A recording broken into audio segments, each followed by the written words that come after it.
What's going on, everybody? What's going on, y'all? Shout out to Miss Ewing, my sister. Oh no, what the hell am I doing? No. Shout out to my sister, man. So for being so patient with a brother. I'm waiting on my wife's cousin. She has actually done the cup, looking good. She got it looking real good, y'all. Shout out to my wife's cousin for doing her thing on that cup. But let me see. I don't want to remove me. I'm gonna show y'all. If y'all ain't, what's up, everybody? Y'all, let me show you the color she picked the perfect color for her cup. I did put a special message on there for Miss Ewing, my sister. Actually, Hot Tub won it. Told me to re-pull it, and I pulled Ewing, not Jason, to be confused with her husband, which is another one of my great brothers. What's going on, Jason? And so he had me pull it again, and I'm so glad I actually pulled her name because she does so much in the backgrounds for this channel. So shout out to her. I hope she enjoys the cup.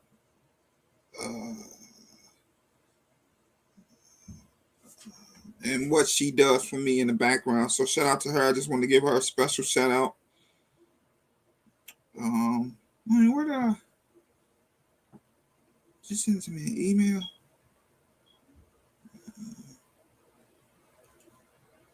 Did I put it in my? Hold on, y'all. I'm trying to find this cup. I'm talking about a cup. I don't know where I stored it at. Where's this cup at? Hey, y'all doing something special for my daughter for Valentine's Day. I got this picture frame, and you had to put a Spotify song on it. And I'm gonna show y'all this clip of me and my daughter. And this is one of the songs that we danced off of for father and daughter dance a couple years ago. I took her to her first dance, and so it's actually a picture frame with a record on it. It has both of our pictures. When I took a picture with her, and then when we was on vacation, I grabbed another picture off my gallery.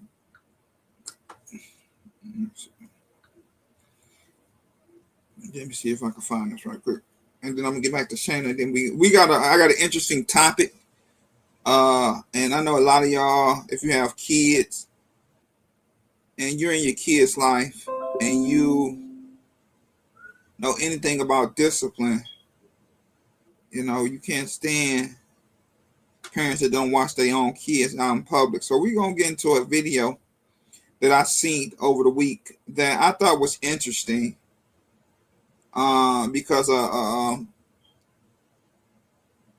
school staff member was actually physically harmed because of a parent not watching her dang on kids. And so we're going to get into that as well. But I wanted to show y'all. I think it was after this. So let me show y'all this video right quick before we get started. Because I ordered it for Valentine's Day for my daughter. But it won't be in until later on this week.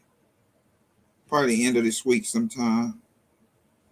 But I had to go to Spotify and actually grab the song off Spotify. Oh, Norman, what's up, y'all? So this, hold on, let me see something. No, that ain't it. I might get banned. Huh? Where you at? Right here. What? What? You get it on my... Huh? Hold on. This chair in the way. What you need? She gonna give me 40 to drive my car. Oh. You need to out my car? No, I got my phone. Hold on, y'all. Let me show y'all. This is me and her.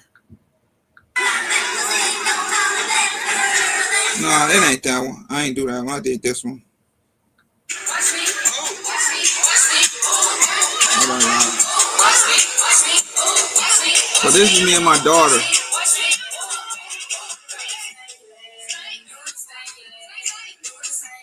So let me turn it off. Cause they might. So what I did was I got a picture frame, and if you go to Spotify, it'll play that song. That's one of the songs we danced off that night that I took her to father and daughter dance. And so I made a glass picture frame that actually, when she turns on her phone and turns that on, that song is gonna come on because that was one of the songs we danced to at the father and daughter dance.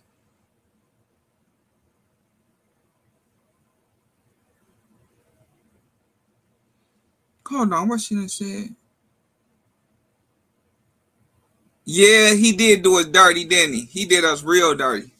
But yeah, he yeah, that was messed up, Odin. But we get each other like that, so no harm, no foul. But that was dirty though. I agree. I gotta find this. I was trying to find an email before I got distracted. Is it? I'm trying to find the video because I sent it to myself. Oh, here you go. So y'all, this is her cup. If you was on Instagram, you probably saw it. Hold on.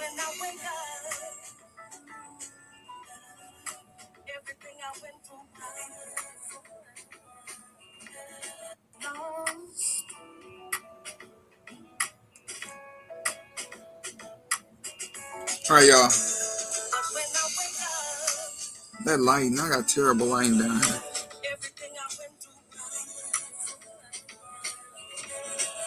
So y'all see that? She did that white with my logo, and that's a message in there for viewing, for rocking with me. And then you got the Bulletproof, which would have been hot tub.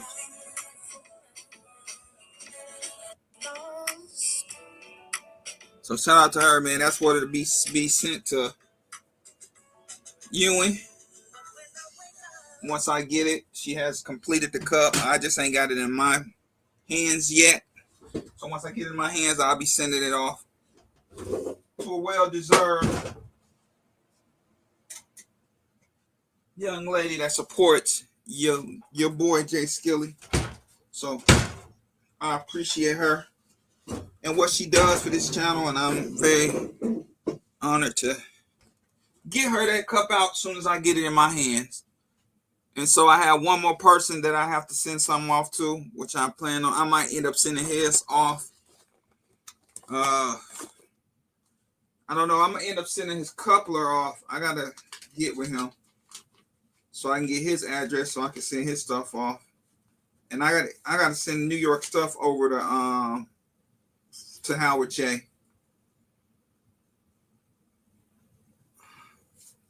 So Chris Stevenson, I gotta still send his mags and his couplers to him. So I might just end up sending his mags first and then going to what's the name, and end up just probably ordering from which I think I got my coupler off Magpool. So I might just end up going to Magpool and just ordering, keep the extra one I have, just give it away on a giveaway, and just ship them 2 mags as well. But we're gonna get into one of my homies. You know what we do here? We're gonna do a short for Eyes and Ears Tactical. His channel is continuing and grow and grow and grow and grow. If you would go over there, support him with a patch. I gotta get my own patch so I can throw it on one of my book bags, or even I might just throw his patch on.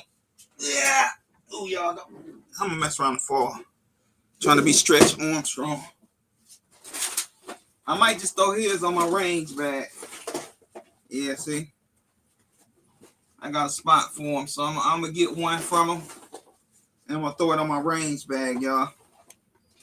Throw that one off my range bag. And put his stuff on my range bag. But go over there and show him some love. Right quick. And go buy a patch from him. Eyes and Ears Tactical. All right, let's get into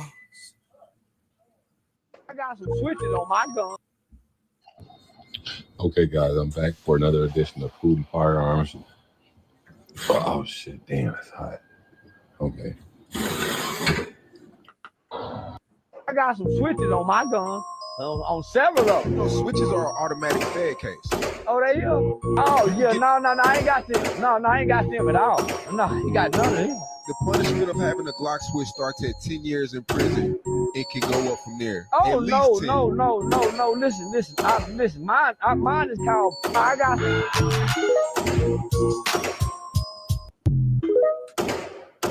got some switches on my gun. So shout out to Isaac Ear Tactical, man. Go over there, show that brother some love. We're gonna get into let me find this other one that I want to see.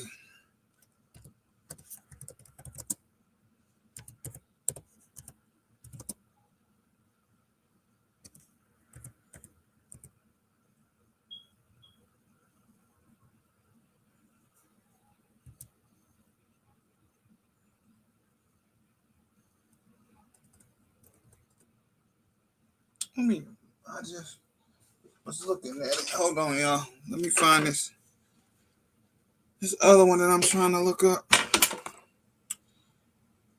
Y'all, I don't have to work on Sundays. I'm very happy about that. So I don't have to rush. I don't have to do none of that. But I am going to enjoy my games today. So, hey.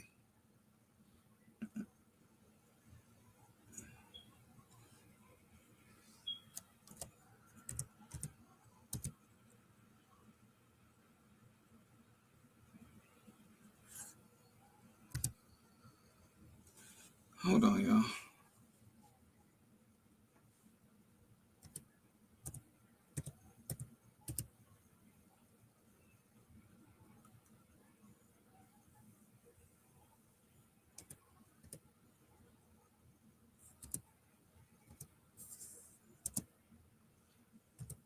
Hold on, y'all.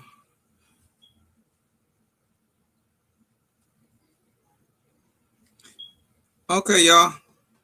So we're going to get into it. We're going to get into people that bring their little children to a basketball game or some type of event. And, you know, somebody in the school, principal, teacher, said something to them, and now you want to get violent because you got your kids. And I've been to basketball games where my son used to play basketball when he was little. And you got these kids running on the floor. Now, one of them kids come down for a fast break and put your kid through some bleachers, then you going to be mad at the kid. Well, what are you doing as a parent? You're not watching your kid. They on the court while they playing basketball. One of them coming and they fly right into them and kick their butts up to the top row of the bleachers. Then you want to go fight the kid. So we're going to get into it, man. What do you think about people that don't watch their kids that bring them to events? And then somebody say something to them and then now they want to get physical with the person that said something to them, such as a school staff member. So we're going to get into this. We're going to show this. Unfortunately, her stupid self and her stupid friend gets themselves in a little bit of trouble.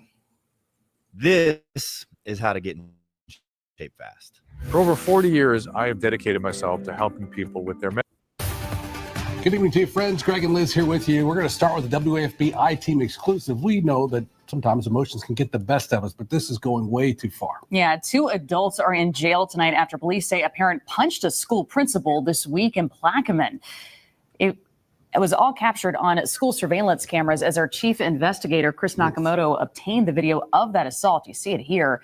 He joins us now with details on what led to this skirmish. Good evening, Chris. Well, good evening, Liz and Greg. We're told the principal made a comment to the parent about the woman's children after they kept walking onto the basketball court during a game. Police say the mom was not having it. What happened next sent the principal to the hospital with a busted lip and a head injury. If pictures are worth 1,000 words, then what surveillance video records is invaluable. Tonight, this video of a principal getting slapped to the ground is turning heads in the city of Plaquemine. On Monday, the principal at Iberville Elementary was watching a basketball game. when police say she noticed young children walking onto the court while the game was being played. Hey, I'll see that. You can see the principal getting up so the little kids didn't get hurt. At least 2 times she pulls the kids back while the game is in play. At some point, Plaquemine Police Chief Stephen Angolio says words were exchanged, and the mom was having none of it. The principal sitting in a chair, the lady's walking by with 3 kids in tow and one of her friends. And the principal asked her, they keep your kids off the basketball court, disrupts the whole game.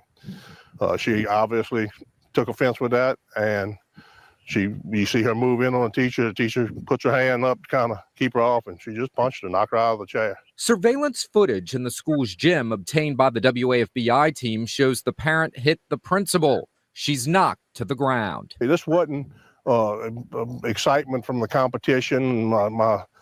You made a bad call on my child or anything. This is a woman that was there with kids that was disrupting everything. I don't even think she had a child in the game at all. And she wasn't watching her kids. And when somebody told her you need to, she didn't like it. An Iberville deputy on scene quickly tried to break it up. Tonight, Alicia Parker, the mom seen hitting the principal, is facing felony charges: battery on a school teacher, resisting officers, and disturbing the peace. Another woman who also got involved is also facing charges. Jamisha Godshaw charged with assault on a school teacher, disturbing the peace, battery of a school teacher, and threatening a public official. Her cohort was kind of egging it on and made some threats and was cussing people out too. After the principal was knocked to the ground, you can see she grabs a napkin to wipe her face. Police say she had a busted lip and a head injury. She was taken to the hospital. CAT scans and stuff like that had to be done. And she's okay now, but it was a pretty brutal attack. With Parker and Godshaw now facing felony charges over the melee, law enforcement in Iberville Parish says this behavior won't be tolerated, especially at a child's basketball game. You get in a fight at a public event, you're going to jail. Nobody wants to come out and go to 4th of July's and Mardi Gras parades and ball games and see that. And I don't blame them. Before it was like escort them out, write them a summons or whatever. You get in a fight, start any kind of fistic ruckus at a public event in Plaquemine, you're going to jail. Parker is being held on a $100,000 bond. We're told Godshaw had bench warrants for other issues, too. The Iberville Parish Superintendent told me today this behavior will not be tolerated, and the 2 individuals mentioned in this report have been banned from all Iberville Parish schools. For the WAFBI team, I'm Chris Nakamoto. Guys. All right, Chris. Go. So not only did she did not only, my thing is, and it eats me up when it comes to, and I'm not gonna, let me invite, if you want to get into this conversation, you're more than welcome to. I forgot to. But now they can't even go into that school district or go into any school because you don't put your hands on a school, on a student, a school official. My thing is, where was you in the clip when she moved these 2 boys, not once, but twice, so they won't get their tails ran over? Basketball is about, if you get a fast break or you in that corner and you don't see them kids, they can easily hurt them kids. Or they dive and trying to get a loose ball can hurt them kids. Where are you? I seen you nowhere in the clip when she removed them boys out that court. And you got the nerves to put your hands on an official because she said something to you about your kids? What's going on, Hot Tub? What's happening, Skilly? What's going on? Now keep cooking, bro. Hey, keep cooking. You on to something. So it's funny. It might have funny if, you know what I'm saying, basketball can be very quick. In the blink of an eye, one of them kids could have been on the floor, hurt by somebody just trying to dive and get a ball. Or they could be up in the top of the bleachers. Somebody might just run by, maybe, knee them in the face or something. They small children, so they ain't that tall. So, my thing is, you get mad at her because she asked you to control your children. I mean, she had to put them out the court twice. Mm-hmm. Not getting hurt. So you in the wrong because she told you was in the wrong. You was in the wrong, not her. Go ahead, Hot Tub. Hey man, you over there cooking? Cause this story came up on my IG a couple days ago with another story of a brother, the teacher that he ended up beating up a child. But the child's mama got on there and said, "Well, my son told me he said some disparaging comments about me, and he jumped up and got to fighting with the teacher." I'm sick of seeing all of that. These piss poor parenting is what I call it. Yep. Where these parents, they watching their children, they don't know their children, or they do know their children, and they know they got terrible kids, but you raising them, or not raising them, I should say. Right, you about to say This story right here pissed me off for the simple fact that people are trying to help you. Right. Watch your children. Keep your children safe. Hey, you gonna swing on that lady? I don't co-sign bullshit. That's one thing I do not do. I don't co-sign bullshit. I don't care who it comes from. Right. That's crazy. That's some bullshit. That them heifers deserve to be in jail. Some motherfuckers need to go to jail. Man. Yeah, and then they got banned from the school district. So if they did have kids in that school district, they can't even go back into school. You don't need to be in the school district. If you can't act civilized in civilized society, then your ass don't need to be around civilized society. Right. That's true. I don't care who it is. She was dead ass wrong. How you gonna get mad with somebody trying to help you? That shit just, I don't understand it, bro. Man, I couldn't believe that story. I like, she really got mad at this lady because she said something. Not only she said something, but she actually helped you from your kids not getting knocked the hell out. Man. Hell yeah, because, hey, man, them young boys just play a ball. When you play a ball, you ain't worried about what's going on around you. You know that the court, so you ain't even paying attention to that. You ain't focused on that. And if your child got hurt, then what you gonna do? You gonna fight the basketball players? That's what I said. What was gonna be next? What was gonna be next? Somebody gonna run the kid over, and then she gonna be fighting the basketball players next? I mean, what the hell? Hey man, I don't understand it, because me personally, when my kids out with me, you close by me. Even in older, are you in eyesight of me? Because I don't know what the temperature is in the environment around me. So I keep a close eye on my kids anyway. Exactly. So I don't understand these parents that just let their kids run around and do everything. They be in restaurants, they be in schools, they be everywhere. And you just let your kids out of control. Why everybody else got to parent your kids? Exactly. Because I done been in environments where them kids acting out. Now, you think I won't snatch your kid up and say, sit your little ass down. And I dare you tell your mama. All right. I'm the type of dude that'll do that. And then whatever come with it, come with it. Yeah, I've been the same way. I just can't stand no kids that running around. But yeah, I'm like you. My kids, when they was little, if they wasn't in eyesight, they was right there on my hip. Mm-hmm. You had to be at least in eyesight. I don't believe in that. I come from a generation where the whole neighborhood don't discipline you. Oh yeah. So that's still in me. So I still abide by them rules. And if you don't abide by them rules, then you better get your kid. Right. That's simple. You better get the little motherfucker. Because I don't have to follow the same rules that you do. Yeah. So I just don't like seeing that, man. I don't like parents who don't parent. Because if you're not gonna be a parent, if you're not gonna watch over your child, then what the hell did you have them for? Right, exactly. Go and get your tubes tied. You ain't no good no way. Yeah, you just another drain on society. Get the fuck around. That go for everybody. That's across the board. I don't care who. But you know that I don't like that. And like what's the name said, you tell she ghetto. How you gonna? You got the baby in your hand. Now what if a principal would have slapped the baby by accident because of your ignorant self? Mm-hmm. You know what I'm saying? I can't even put this on being ghetto. I put that on just piss poor, man. Yeah, ignorance. You know, it's a difference between just, we don't know her social economic situation, but we do know she a sorry ass parent. That we do know for sure. So I can't label her as ghetto. I don't know how much money she make or what neighborhood she live in, but I know you are a terrible piss poor parent. Absolutely. Yeah, I'm judging you solely off of that. And your friend ain't shit neither. No, her friend ain't about nothing neither, because you're not in that crazy part. So ain't now one of y'all got control of the kids. Nope. That's two of y'all. One of you, two of y'all, couldn't nobody corral these children.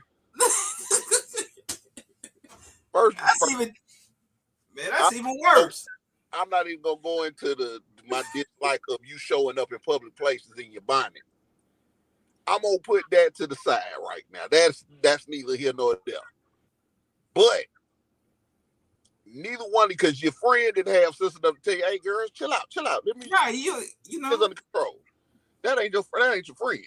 No, that's not. But you see, they said she had the friend had outstanding charges pending against her. So you brought the wrong one with you. Now don't get me wrong. I too got some gangster friends that do some gangster shit. But guess what? They're not with me at basketball games and family. No, nothing like that. No, hell no. And even they have sense enough to get their goddamn kids.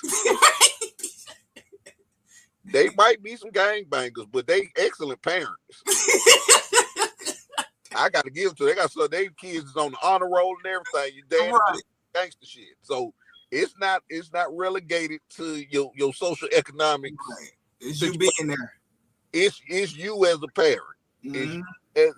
And how you was raised and lack thereof, and how you're not raising your children. I don't like that. I love children.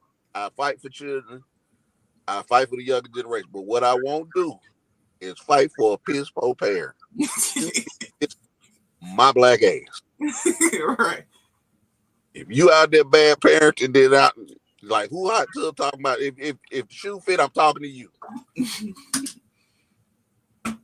You ain't got to wonder who he talking. He talking to you. Right. If you believe that what happened was okay and you support that parent in that situation, I'm talking to you. Exactly. Man, it's just shit crazy. But I mean, it just show what we had as a society. That's acceptable to some people. Yeah, it is. That's crazy. No, that shit should never be acceptable. Yeah, that's why I always wanted, because I draw, so I always wanted to be either a police officer or an art teacher. But man, I'm glad I ain't going to the school district, because your child think he gonna come in my face, he gonna get his ass whooped. That's simple. I ain't playing with your kids, so yeah, it's best for me not to go in the school system, because you ain't about to beat up on me. If you even think you about to come in my face and about to swing, boy, bad news for you. You kind of dovetail into, like I say, I've been into a week-long argument online on Instagram on this story with the black teacher that beat up the young man in his classroom, and people are actually, it's so many people siding with the student talking about he shouldn't have done this. He doesn't. My whole stance on this is, well, hold on, what led up to this? Because if one thing I know black men. I know as a black man in the teaching profession, 9 times out of 10, you got a passion for this. You love them children. Oh yeah. So get to that point to where you teeing off on the teenager.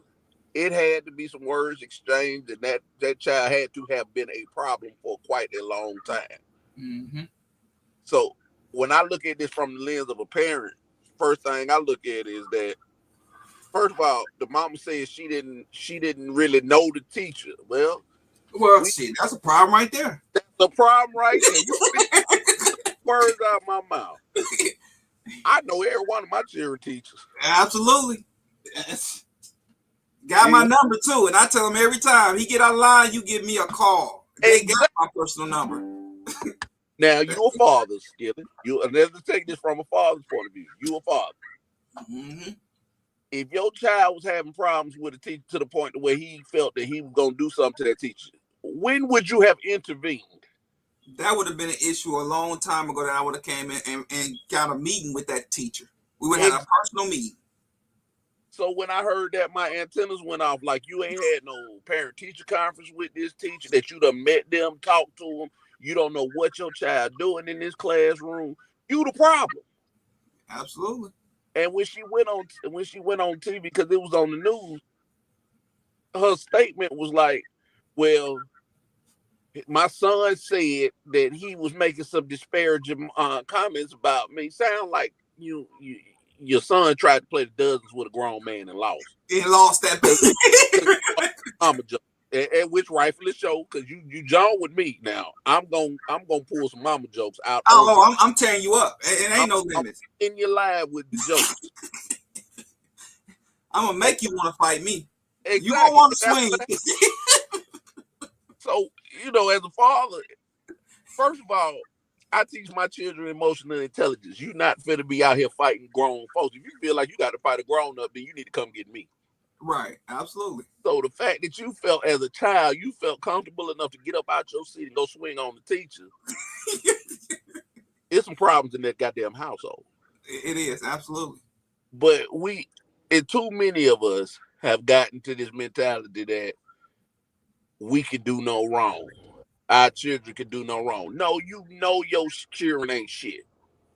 Yep. As a matter of fact, I cuss, but I don't cuss at my kids. Yep. So if you're the type of parent that cuss your kids out, I'm not saying all of them, but I'm saying it's a strong possibility that your children ain't shit. Yeah. I'm not saying for sure because I don't know you, but I'm gonna say there's a fair assumption that you have bred some ain't shit children. Say that. Now, if you don't agree with what I'm saying, I welcome you to come challenge challenge what I'm saying with some facts. But I didn't come from no era. We as bad as some of the people I came up with was, and I came up with some of the baddest ones in the city of Atlanta and the city of Decatur. Ain't none of them ever fought no teacher. No, that's one thing. Teacher was off limit. Well, matter of fact, I take that back. One did. My best friend of 35 years, he did fight a teacher. But guess what happened? His parent didn't come up there and want to fight the teacher. His daddy came up there and tore his ass out the front. Exactly. In front of the school. Right. That's parenting. Mm-hmm. Because he knew better. Nothing that the teacher said outside of them, putting their hands on you first justifies you fighting no teacher in my eyes. Nope. So when it got to that point, I got to deal with you. Oh yeah, I got to come up there and handle you now. Fine. Now I need to get an understanding with the teacher, but me and the teacher done already had the understanding. Right. I go in day one, and this is one thing that I have seen, and I can't speak for nobody else's community, but I can speak for my community. I see, if I don't see fathers no other time in that school, I see them on that first day. Oh yeah. Even if they not with the mamas, they coming up there on their first day, and I commend them cats that do that. Now they come up there looking kind of any kind of way, but hey man, as long as I don't care, because that's a precedence to your teachers and how they can treat your children. Absolutely. Because when they know that child, even if they don't know if you in the household or not, when they see a 2-parent household versus a single mother household, that sets the tone of how they're going to treat your children. Like it or not, ladies, it does. Yeah, so that's like my daughter.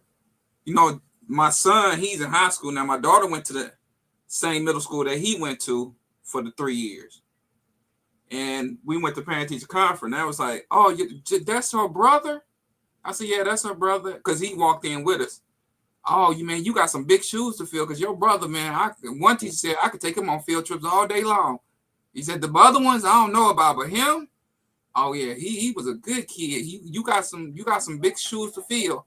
And so, as me and my wife, he definitely has set his mark in his middle school. And so my daughter has that pressure of trying to be better than he was. And so, man, I'm very proud of him. He just texted me the other day talking about he got a 93 on his history and a 90 on his final exam in his math class. So he's doing great things, and they love him. They loved him at his middle school. That's outstanding, bro. That is outstanding. That's what we need more of, bro. I mean, we set the tone of how our kids go through school. My school district knows me. I done put 4 kids, same elementary school, 2 through the middle school, and 2 through the high school. And so they know what they're dealing with. What they're dealing with me. When I come in there, ain't no you learning who I am. No. Y'all know me since 2011. Yep. You done had with me in one shape, form, or fashion. 2011. So ain't no mystery. You know what you getting when you dealing with me. Yeah. I go up into the school now. If I have an issue with a teacher, I'm going to the principal. I done watched 2 principals come through my school district on the elementary side. Both of them know who I am. Both of them know it. My child is out of pocket. First call you need to make is to me. Not putting them in school suspension. No. I'm going to be up there. If I'm not there at the house, somebody going to be up there within 5 minutes. Because there's always somebody, myself and my old lady, is at the house at any given time. Even if I'm way across town, guess what? I'll be there. Give me about an hour, I'll be there. Yeah. So you know what you're getting dealing with me. Yeah. So it's not a question of whether my children, you're going to have to discipline my children going to be out of pocket. No, because they have a father and a mother. Yeah, that's They have going. a father that will come up there, will drop everything, come up there. So you know this. So if you haven't called me, if you haven't notified me at some point in time, and yet you come to, if I'm coming to a parent-teacher conference or whatever, you telling me my child is a problem, I know you a goddamn lie. Because when did you call me? Exactly. And but that comes from having that relationship with the school, with the administration, and with your teachers. Absolutely. And if you as a parent don't have those 3 things solid locked down with your child in school, you dropping the ball. I agree. Yeah, the elementary, now that my daughter ain't in it, they just recently got a new principal. The other principal, she retired. I knew her. She knew me and my wife. We talked every time you know what I'm saying? So they just now, I want to say 2 years ago, got a new principal. But, yeah, I mean, from the principals all the way up to the teachers. I know my son, we just had a lot of times I can go if it's in the morning before I go to work. But even with his teachers and my daughter's teachers, if I don't make it through the school year, I'm there parent teacher conference, and they know that they have a father in the house. And every time I go, hey, continue to challenge them. Don't lack off of them. Mm-hmm. And I expect them to do everything that they can in their power to keep their grades, in which they keep them grades. But I tell them every time, continue to challenge him. I don't slack off on him because he's black. No, give it to him. And you know what I'm saying, I'm gonna make sure he does what he needs to do. And every time I talk to him, hey, you got my number, and my personal number, anything, they be like, no, Jamar, he's a sweet kid. I usually don't have no problems out of him. I said, okay, we're gonna keep it that way. But if you have any problems with him, if he talking, if he doing something he ain't supposed to be doing, if he ain't paying attention, you give me a call. I'm usually at home during the day, so there's no reason why you can't call me, and I'll be up there within, I'm 5 minutes away from the school. Mm-hmm. Call me. I'm at home during the day. You I intentionally chose my shift to where I'm at home during school hours. Yeah, I am too. So my shift don't start until 2:00, and I work an hour away. That means that the time they go to school to the time, almost to the time they get off. Yeah. So if there's a problem, hey, it's somebody here that'll be there in 5 minutes. Yeah. What's going on, Resilient Dad? What up, Resilient Dad? Howard J, Joe Va. I'm sorry, I ain't shout none of y'all out. I got to talk about this subject of my Odin Armory. Hey, man, I ain't see Howard J in a minute, man. Howard J, well, come on up, man. Where you been? CNT. What's going on, brother? Y'all check in with CNT Designs and Arms. He does a lot of the Congress stuff when he goes live, when they're making decisions about the weapon. I mean, stuff like weapon ban and whatnot. He does a lot of that on his channel when he goes live. So he does a lot of politics stuff as far as our gun rights. and what Congress is trying to push through the through the House. And Michigan, oh man, since Trump trying to get in, Trump in, Michigan been passing some crazy gun laws. They probably done passed at least 15 to 30 bills within the last 2 weeks. I mean, they pulling out bills like like never before. Y'all keep fighting up there, Skillet. That's all I can tell you. Cause I'm not an advocate for any kind of restrictions and gun laws. You know my motto on gun laws. All gun laws is racist, goddamn it. Yeah. And you look at the history. Anything that inhibits the citizenry right, I'm not with that at all. Because if we ain't got no guns, then that means only the government got guns. And I don't trust them enough to be in that position. Hey, and like I tell people, yeah, I might go to church, but I ain't no fool neither. Let's get that straight. I ain't no fool. I done read the Bible. Nothing in there that God tell you not to be, not to defend yourself. Exactly. I'm gonna say that. He never told you that. If your pastor ever telling you some shit like that, hey man, I need to check out church. What's going on, Bronze? Yeah, so you know what I'm saying? I don't know. It's crazy world. But salute to the parents who actually parent, man. I like what you do with your daughter, man, and your kids, period. Cause I get a lot of good tips from you, man. And you do a lot of stuff, that unconventional stuff that a lot of people ain't thought of, man. I like that, right? Well, that's a lot of out the box thinking, man, and it works with your family. I took to some of that myself. The same way you keep the video logs for your kids if something happens to you, man. I just started incorporating that damn self. I appreciate it, man. Like I tell people, man, it's not just for me. It's the, you know, our idea for just, you know, because we're not gonna be able to live forever, you know, and as parents, and you want to leave something behind, and that was my thought behind hollow points to my children. You know, where I work, and you know, right after this, I'm gonna get on. Me and my son gonna play some Pokemon cards. You know what I'm saying? Go play some ball, and you know that's time I cherish with them. That I'm able on my Sundays to be able to chill with them. And now that I'm off on Sundays, spend a little time with them. I'm up to, I was making like 18, 19 bucks an hour. Now I'm up to 23 with the new company. So I'm able to take a little bit more time off, making a little bit more money. So, man, it's been a blessing in disguise, man. And I try to keep that going because one day, I don't know when I'm gone. And I do want to be gone before my children, you know, is gone. And so it's just me, you know, just leaving something behind, you know, not just physical, not just financial, but just to give them something they can go back and be like, you know what? I remember when my dad put that on YouTube. I can go back and listen to that and you remind me of what he was talking about. Maybe not at the time that he was living. I may not be able to use it, but say if he's dead and gone, oh man, I can go back to that and I see what my dad talking about now. And so that's the purpose of me doing the hollow points for my children, man. And I'm enjoying it. That's a good thing. I encourage everybody to do it.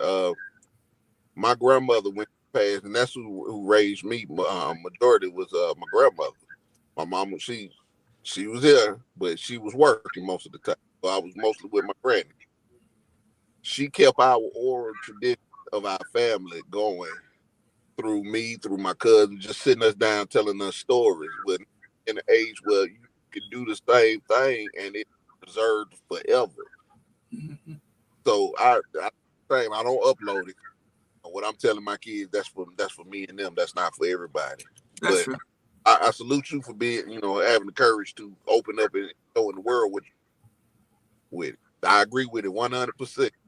Keep those, keep your oral history alive and tell those stories to man. Give them some wise guidance while you So in the event that something happens that you're not able to do, they can reflect back to something to say, what my dad do, what my dad told me on this episode right here. He showed me what I could do in this situation. Like, those are small things that if you do, you don't have to, because they stay with you, so you don't have to work long because they've been taught better. Tail back to the topic. You can tell those kids ain't being taught better. The situation with the video that you showed, they ain't being taught better. And chances are that mother wasn't taught better. Yeah, that could be up.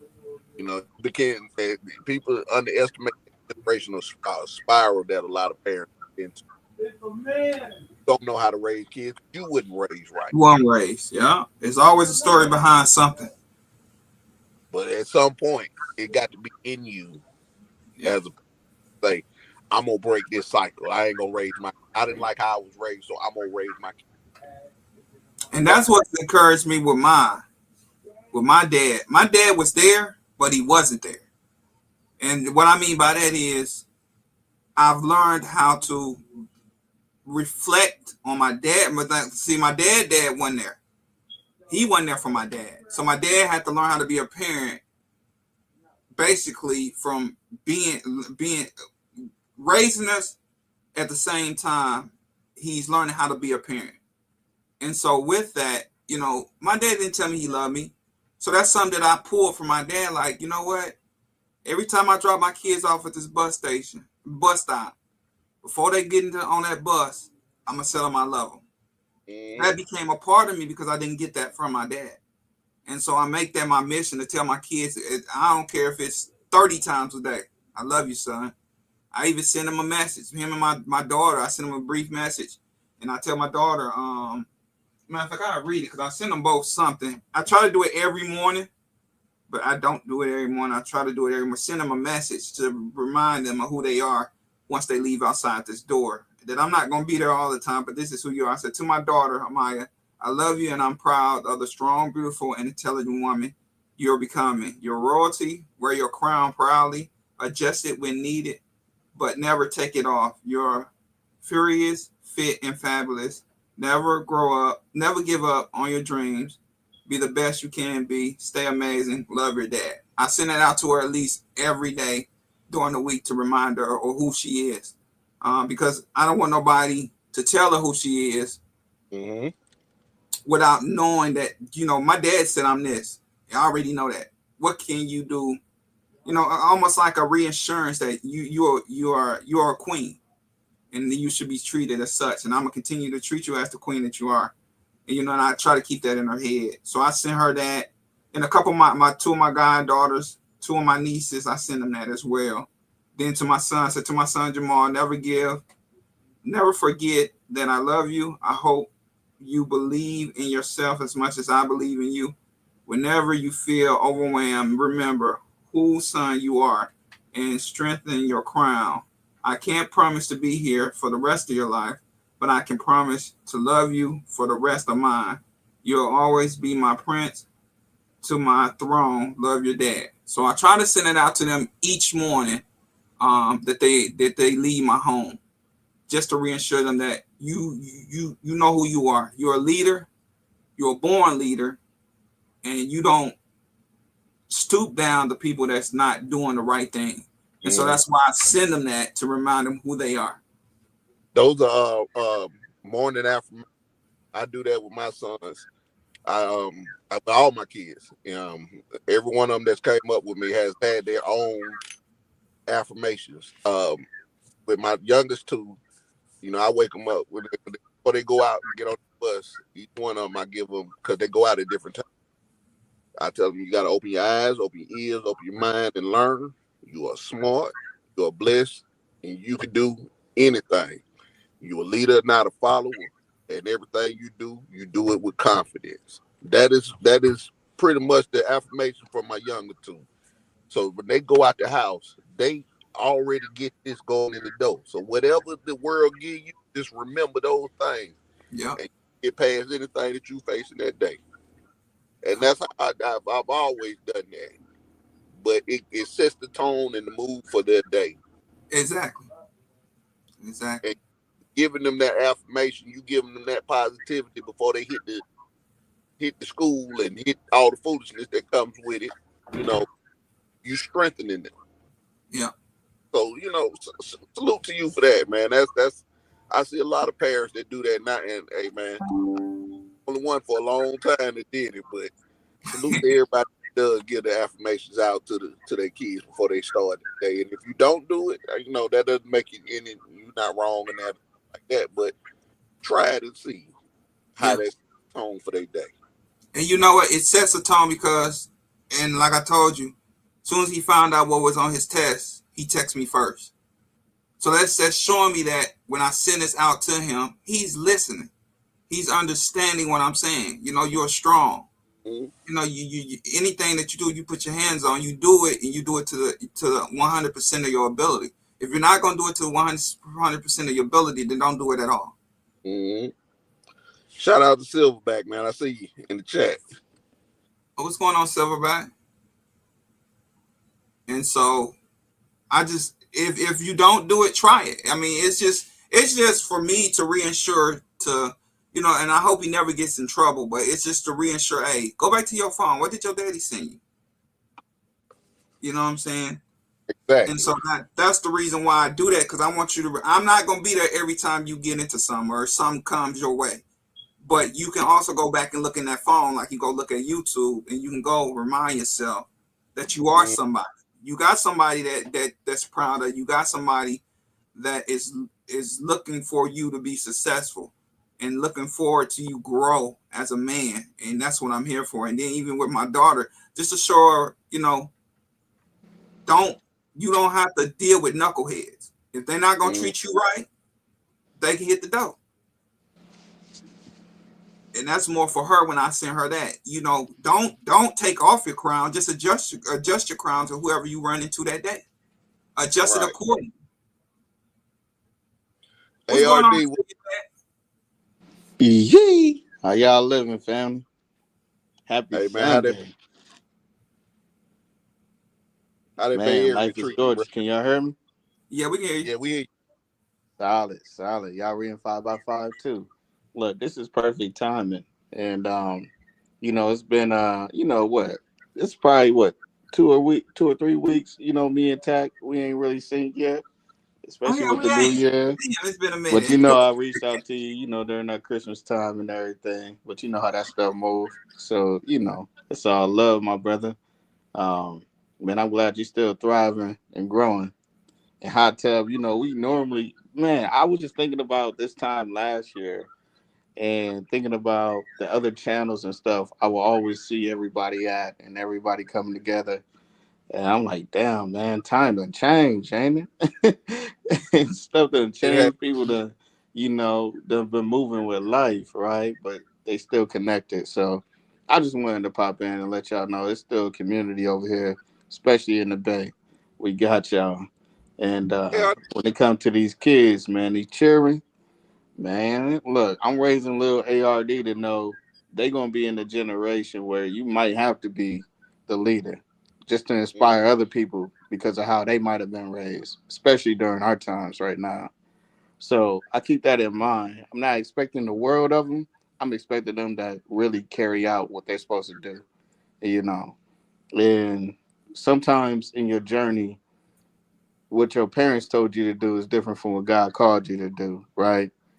God, you know, your parents are there to line you up and get you prepared, but you know what God called you to do as an adult is one other thing, right? It's a whole nother thing, you know. So I would keep encourage us to be there for our children, be there for other kids, you know, that we might consider our children that really we ain't birthed, you know, because it's not just about our kids alone. It's about who the kids got to get raised with and raised around. Mm-hmm. And you want somebody that can really break the mold while still being themselves, right? So that's just my couple thoughts on that. Am I making sense, or I'm talking in the clouds? Let me know. No, that's perfectly fine. Everything right, bro. Because I agree with you. We got to get back as a community. We got to get back to the community these kids don't just belong to the parent; they belong to the community. Absolutely. And how we used to be, where I'm not gonna see your child out of pocket and just let them continue to act like that. I'm gonna hit you up. Hey, this what you got. This what your son or daughter got going on. How you want me to handle it? And I let them know, and I let the parents around me know. Hey, man, you don't want me to say nothing to your child? Just let me know. All right, now. Exactly. But Yeah. Keep them down there. Exactly. And when our children are like, when they get older and older enough, right, they gonna have to deal with corporate regardless if they get a job or not. Like if they own their own business, you still got to deal with corporate. You still got to deal with people that interact with corporate.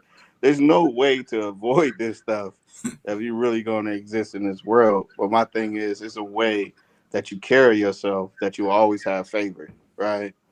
And that is infectious, right? It's infectious. I know it for a fact. It's infectious, right? You never stoop to nobody's level, right? That's what you said, Tack, and I totally agree. You got to know how to outthink a problem, or to, I would say, consume the problem, so it's not even a thought anymore. You've already done figure out a different way and avoid that whole situation. The last thing we ever want to do is interact into a negative way where it becomes something that we really got to level up and like mature. We got to escalate, to something different or some other means. So one of the things that I've been taught that I'm always teaching everybody if I can is just how to outthink a problem. So it's not even stress. Like somebody don't like you at your job, cool. How do you outthink the problem so they don't get in the way of your promotion? Well, you can lead that mug, right? Go ahead and get your chili up, get your situation together, right? You can also figure out your own side businesses to supplement your financial needs, right? There's always a way to outthink a problem if you're willing to put the work in to outthink the problem and still stay on task, right? So this is with little ARD, even though they don't fully know yet, they get to see it in real time on what daddy do and mama do, right? To ensure that. And I'm just blessed to have some clean people around me as far as their mindset. This world will pollute you. I mean, pollute you to think that you got to do one thing and abandon your own morals for temporary gain. I never subscribed to that. And I can only imagine what the influence will be in this next generation and generations to come of social media and things that you hear on the news. I feel like everything is social media, not only online, but in real time, because that's the only thing that we have that is grounding people or make them feel grounded. But that's not the truth, though. Who you truly are is the truth, not what you think that you should be compared to somebody else. This comparison thing is getting way out of hand, and it's happening to kids that's still learning who they are, like still figuring out. So that's why I say I encourage those, especially with children, to raise them well with the real morals and values and the hustle, but also raise them in a way that they can influence other kids that might not have even had that, just need a little bit of guidance or need some inspiration. So they'll be that light for those who want to listen, right? And that way they're not growing up in a generation alone, but also it's definitely going to be scarce. I mean, everybody ain't going to get it, right? Just like in our generations, everybody don't get it. That's just my couple of thoughts on that. Yeah. Yeah, everybody ain't gonna make it, bro. Like you say, you show your children right, and as long as they know right from wrong, that you instill them, no matter what they bring got going on, they gonna always reflect back to your teachers and the values that you instill them. If nothing else, I'm a living testament to that because I grew up around some killers, and I didn't turn out the way the people that were around me, my people, turned out. Everything that they gravitated to, I kind of backed up from. But that I attributed that to my mother, my grandmother, and what they taught me. But even with that, Facts. Yeah. my dad was murdered when I was young. I was 7 when he got killed. So that's a component that I missed most of my upbringing. So I had we're not gonna continue this. You gonna know who I am. I'm gonna be in your life. Regardless of what me and your mama got going, I'm gonna be here. And Wow. Yeah, that's a fact. as long as we That's a fact. gravitate that and parenting in that way, especially us as men, I can't speak for the women. The women got to get the women together. We all know we see it on social media every day and see it every day. I don't worry about what the women and our group, in particularly our group, I don't worry about what they got going on. I still got to be a father. I still got to be a man. I still got to do what God instilled in me and be the man that I'm supposed to be, regardless of what they got going on. Women don't have to get themselves straight, and that's an internal conversation amongst themselves. I tell you, your input is needed as a man, but it's not appreciated. So I don't even worry about it. I focus on us, and I think, and the way I operate, if we focus on us as men, do what we supposed to do. The women will come, they'll come around because they're going to be renegades in a society that we build.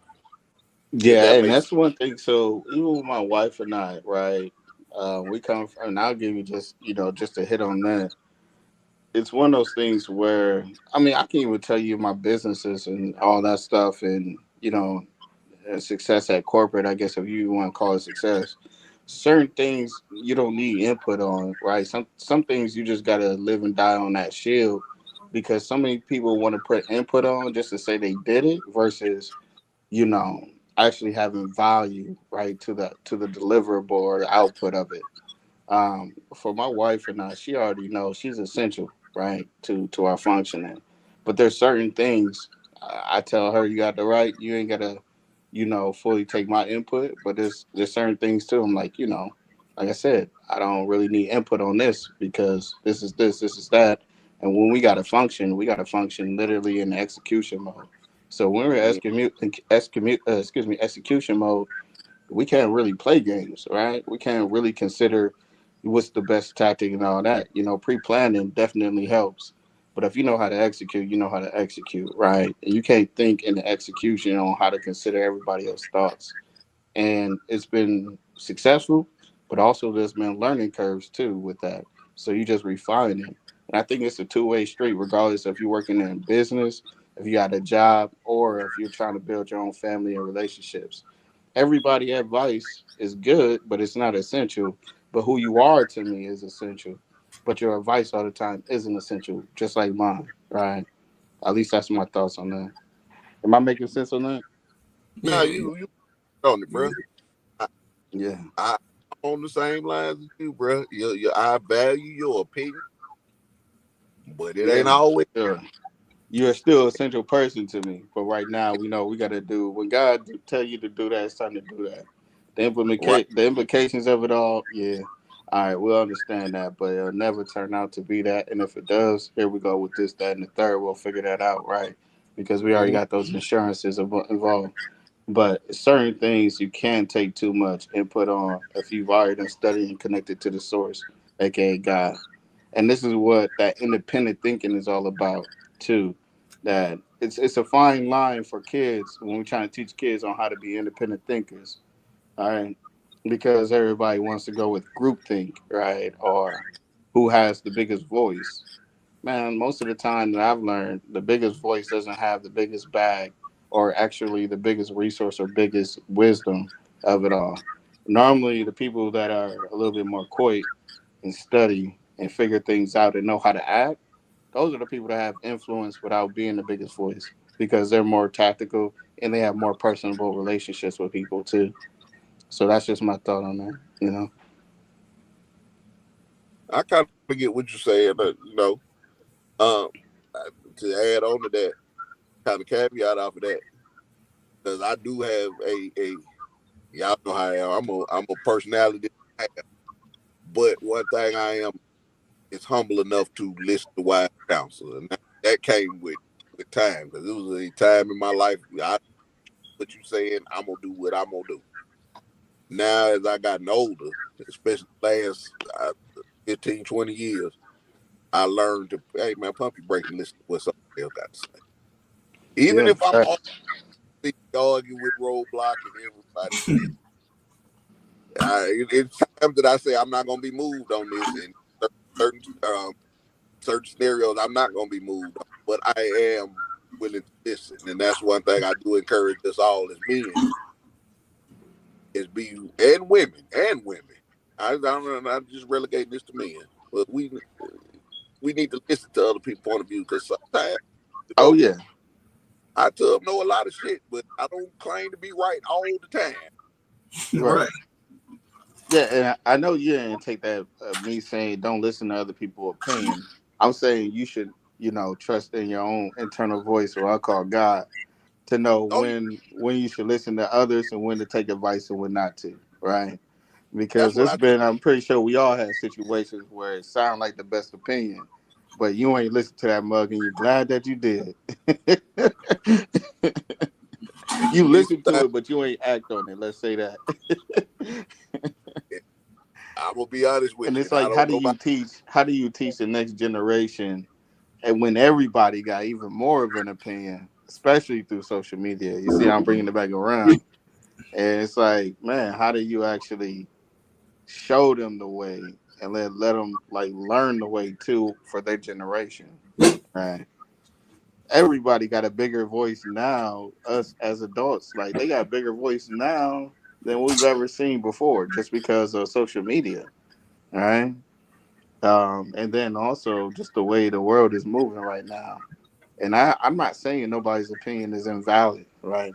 My thing is when you got so many ways to do it, why don't you start with the way that your internal way that God showed you, and then figure out who's giving you the advice or opinion that actually suits you, right, in your direction. And that requires discernment, right? So that's what I'm saying for the next generation.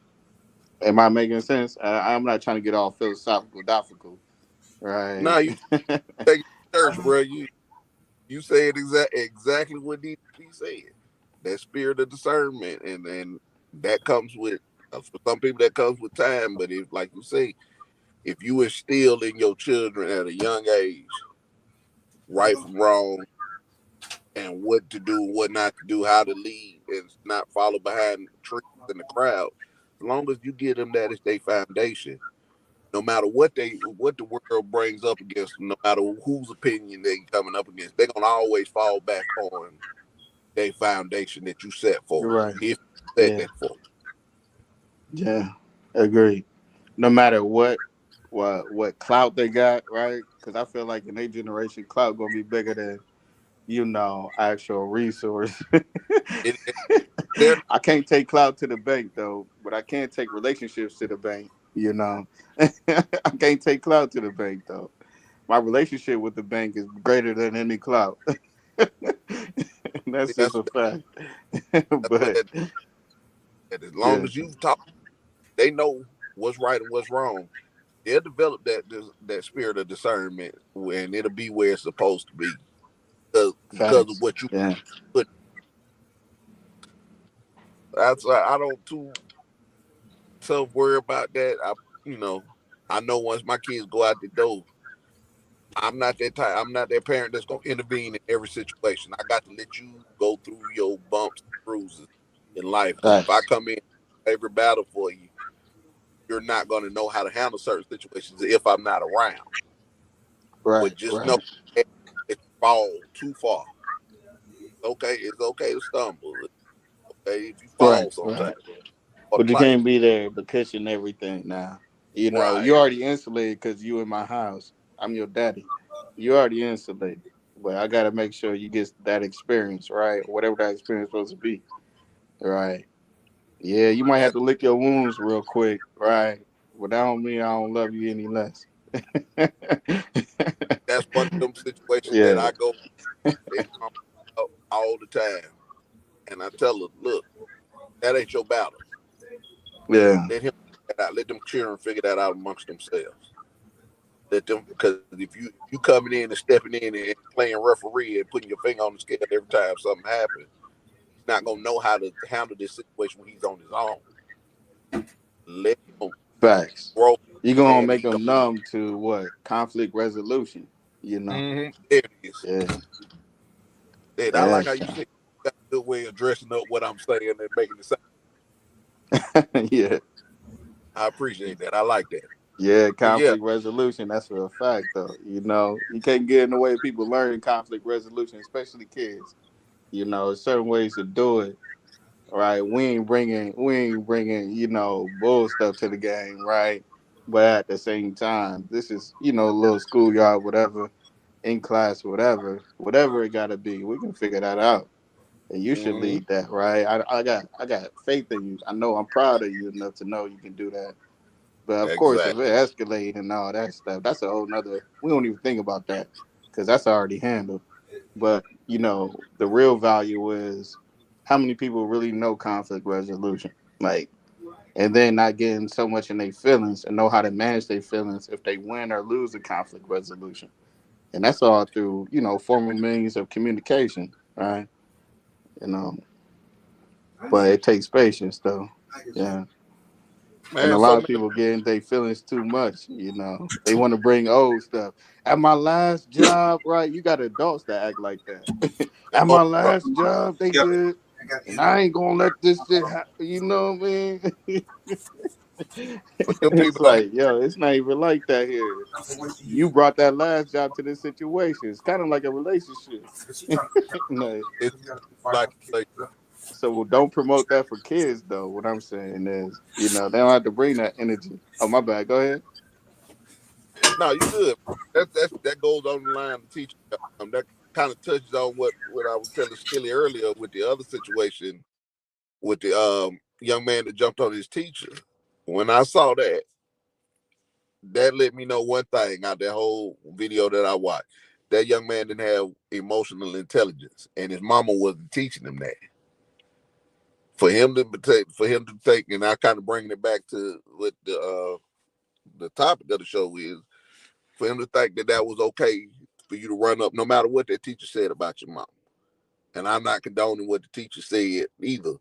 But what I am saying is that if you taught your child emotional intelligence and how to control their emotions and their rage, you wouldn't have to worry about him running up on the teacher and the teacher jumping on him. He wouldn't put Facts. himself in a situation. And then you as a Yeah. parent, it's incumbent upon us to know your children. If my kids tell me something, I know my kids enough to know when it does not sound right. So if Right. they come, if my kids are coming to me and say, the teacher out the blue just said something, just started talking crap and said, my mama ain't shit and all this, that, and the third. My first question to you is, all right, I'm listening to what you say. What did you say prior to that? Or did he just out the blue just start with you? Because you know when a story don't say anybody You already over there, know where it don't add up. right, Yeah. sound right. This grown man ain't gonna put his livelihood and job in jeopardy just to jump on you for some words. So you had to have done something to lead up to Yeah. that. But that goes back to knowing that teacher, knowing that principal, knowing who's in your school. If you as a Right. parent ain't done all that and done your groundwork to know what's going on in your school, what your child is doing in school, you the problem. Oh yeah. And you know what? That was beautiful. And I missed that early part for most of it, but I catch a quick glimpse of it before I joined. And it reminded me of just even with, my nieces and nephews, let alone little ARD. Man, they go to school where they the only people that look like them, right? They the Mm-hmm. only people that look like them. But at the same time, I didn't use that as an excuse for let anything just be what it is, right? I built a relationship with the dean, the superintendent, everybody, right? To ensure, ARD ain't gonna be there to pick this person up all the time.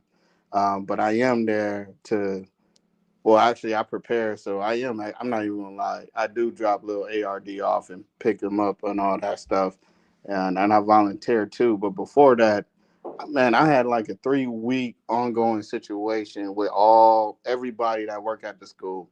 Literally, I made it my mission, so they knew. Even when my wife was present, you gonna respect my wife like I respect my wife, and you gonna respect her like you respect me right now.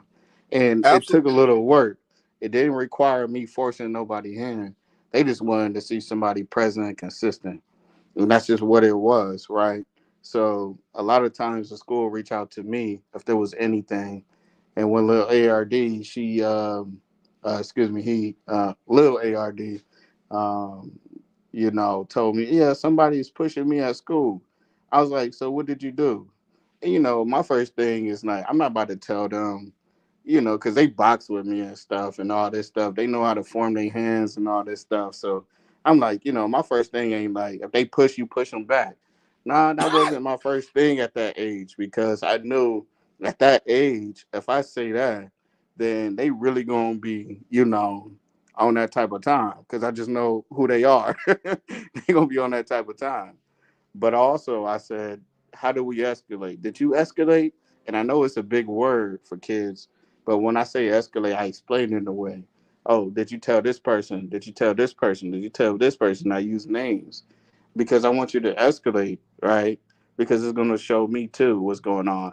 And if I keep hearing that problem, when I talk to the teachers and the superintendent, if I keep hearing that and nobody's reporting to me, now daddy gets involved, right?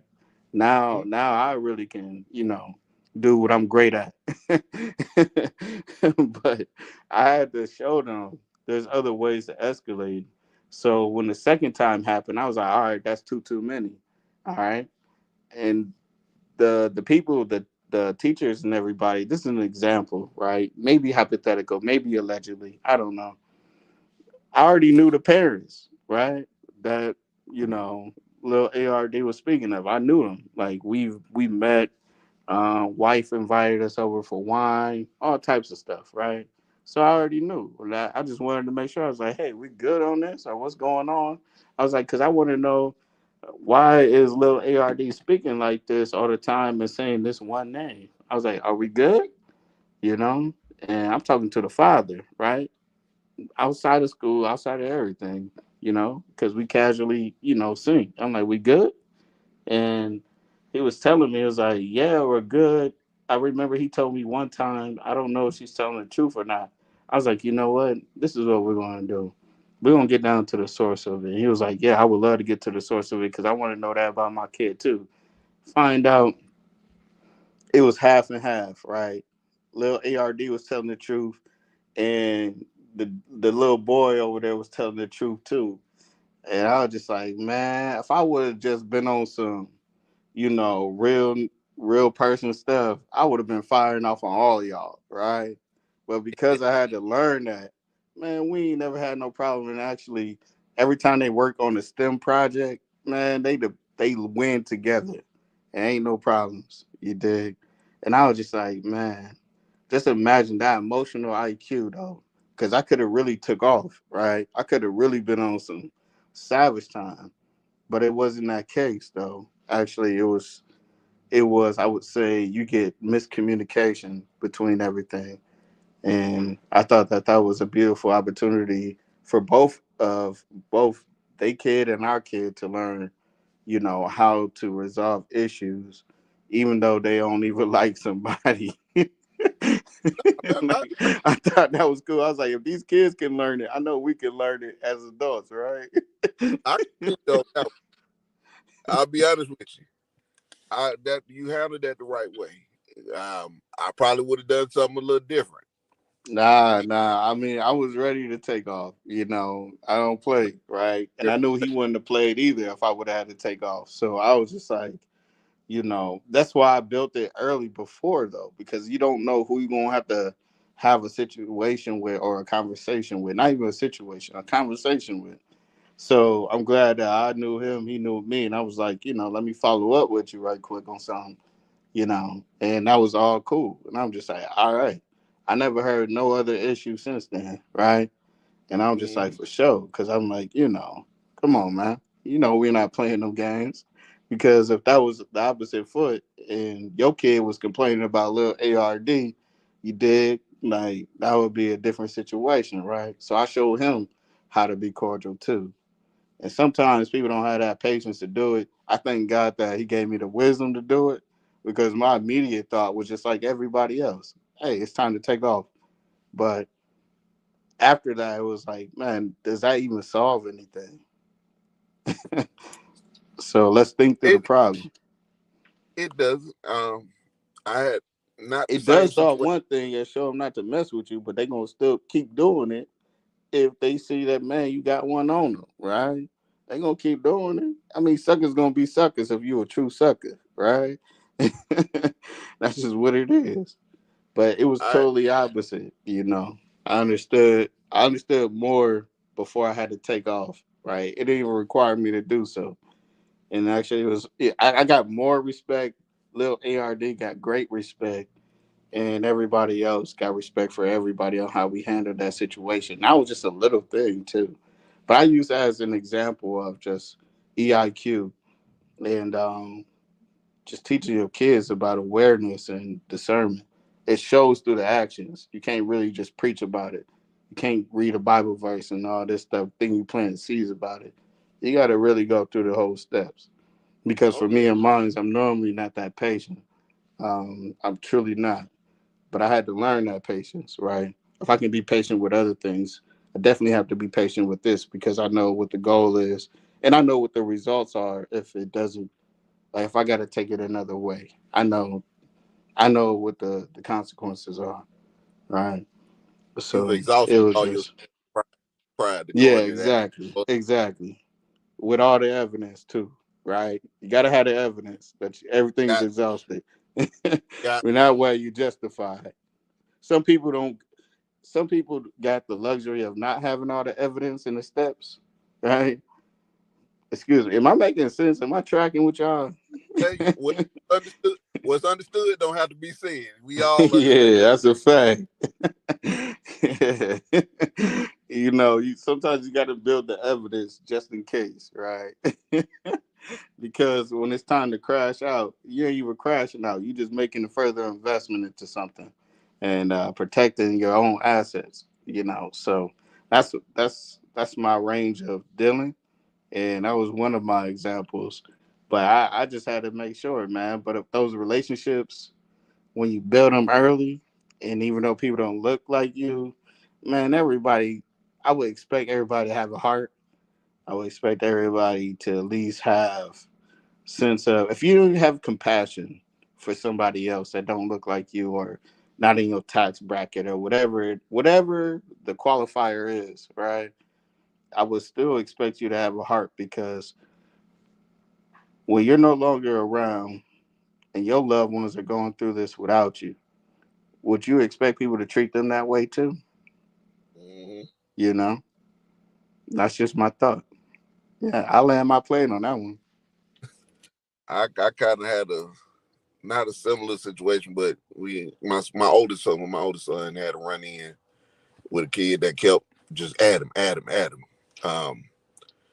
didn't have the luxury of having that another father that I can go to and say, "Hey, man, what's going on with this?" I had to deal with his mama, and as a man dealing with a woman on any level with her child, she go into protective mode, Oh my and God. I basically had to just put them kids in a situation. I was like, "Look, they're gonna keep going back and forth like this, and you not intervening, and I'm feeling a certain type of way now."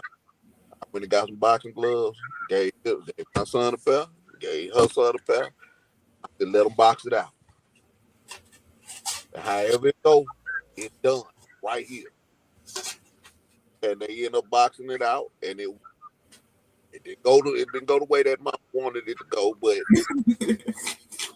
first, I explained this is what we're gonna do to resolve it. And when it was over, it was over.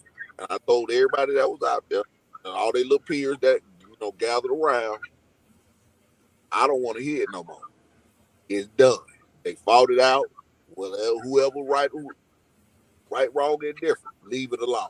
And he ain't had no problem after that. Now that's the way I am.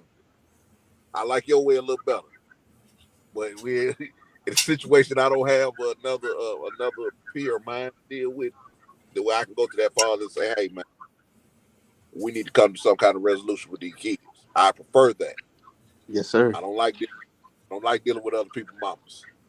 I had the same situation with my son, and I had to literally go up to the school, and this mama was so ghetto because what happened was a little girl. This second year, my son was in the class with this little girl. In the first year, she ripped his book bag or something.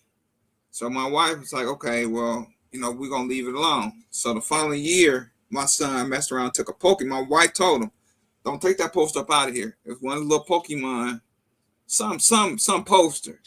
But anyway, somehow the little girl wanted it, snatched it, and ripped it. So my son was very upset. So I said, well, I need to get in, have a parent meeting with whoever it is. I prefer the father, but I said, whatever. I just need a meeting at this point because now it's becoming to her not only destroying property, snatching it and destroying property, but this is the second time you snatch something and two up some of his or either damage some of his. So I said at this point, I called the behavior specialist, whoever he is, and I said I need a meeting with this particular young lady's parents. Lord and behold, the mother come up there. I said, oh my God. So he's like, the behavior specialist was like, well, what's going on? What's up with the meeting? She gonna say, well, you asked him. He the one called for the meeting. I said, well, let me tell you something. I said, the first thing I don't like, this is the second time your daughter has did something to my son. And I've tried to be very patient with your daughter. But after today, we need to come to some type of agreement or something. I said, so my son ended up crying or something. And the lady was like, I was like, well, you know what? Let's just do it like this. She don't say nothing to him, and he won't say not a dang on thing to yours. That's how we can do that. We can do it just like that. Because I said, man, she came in there with a baby on her hip, I think pajamas on, so a head scarf on. I said, oh, shit. I said, God damn, I got the worst of the worst, didn't I? Hey, I ain't worried about what they dressed in, but yeah, I don't even want to go down that alley. That ain't my place. But because you got a lot of good people that could wear a bonnet and pajamas and all that. They got a good heart. So I won't judge everybody. No, I judge because I was actually in the room with a ghetto and hell. Fair. Yeah. No, but that's what it was. Hey, that's dope because it's like, you damaging property, right? And on top of that, it's like, man, for the kids, man, come on, man. Like, for the kids, man. And like, then what she told you don't me play games with that. Let me tell y'all what she told me, though. It really tripped me out. Well, she got 4 or 5 brothers at home. When you tell her to stop or do something, then he needs to mean it. I said, so you want me? I'm done. Am I understand? You want him to cuss your daughter out? I mean, what are you saying? Oh yeah, that's crazy. That's crazy. Yeah. I said, so if you want, I want the answer so bad. So if he mess around and slap the shit out of it, then what you gonna say? That's what they do at home, right? But still, you saying that might be what she used to. Yeah. Sometimes we as men, we got to meet them type of parents where they are. Meeting them where they are may be getting down to their level or forcing them to elevate themselves. Because we don't know. I will say that I don't know what your home situation is. You may be that parent that's just stressed all the way out. You're doing it by yourself. You ain't got no help with it. You working 2 jobs and whatnot. Help me to understand you. So in them situations, I give you a little grace. Well, let's see what we can do let's work together to see what we can do today in this situation. I work with those who are willing to work with me. Same way along the lines you did with in your situation, ARD. Yeah. But those and a lot of times, I'm gonna tell you as the father, them single mamas will listen. And they see you coming in with that, you got that certain aura about yourself as a man. Yeah. They will listen. They may just listen to, hey, I like it. I like his style. I like the way you do this. I'm gonna shoot my shot. They may be listening for that reason. I don't Right. care, as long as you listen and the situation gets solved. I'm trying to minimize outside intervention as much as possible. So if it means I got to talk to you nice for a hot second to get you to get on your child and get them to calm down, I'll do that. Now, if you're not giving me that's a fact. that, if you're not giving me that respect that as a parent, parent to parent, peer to peer, that you're going to intervene and take care of the situation on your end, like I'm taking care of the situation on my end, then it can get to whatever. But Right. wherever you want to, whatever level you Right. want to meet, I'm willing to do it. I prefer up here, Yeah. but hey, man, I can get dirty with the rest of them. I can pull the Right. same man down. As I said, it's a difference. Like, Like, yeah, and how tell you right? Because it's like, man, we can do this literally in a couple of ways, right? We can do diplomacy, we can do discernment, or we can do crash out, right? And I feel like through diplomacy and discernment, we can figure out a lot of things, even if they ain't up to speed. It's like the way you bring yourself, carry yourself goes a long way. Ooh. Because I mean, there's only one other option if it's a great enough offense, let alone if it's a lingering offense. Like, it's only one other option. And you got to be able to communicate with people that don't know anything but crash out or anything but make excuses, right? And you got to have diplomacy enough to even figure that out so you ain't asked out, right?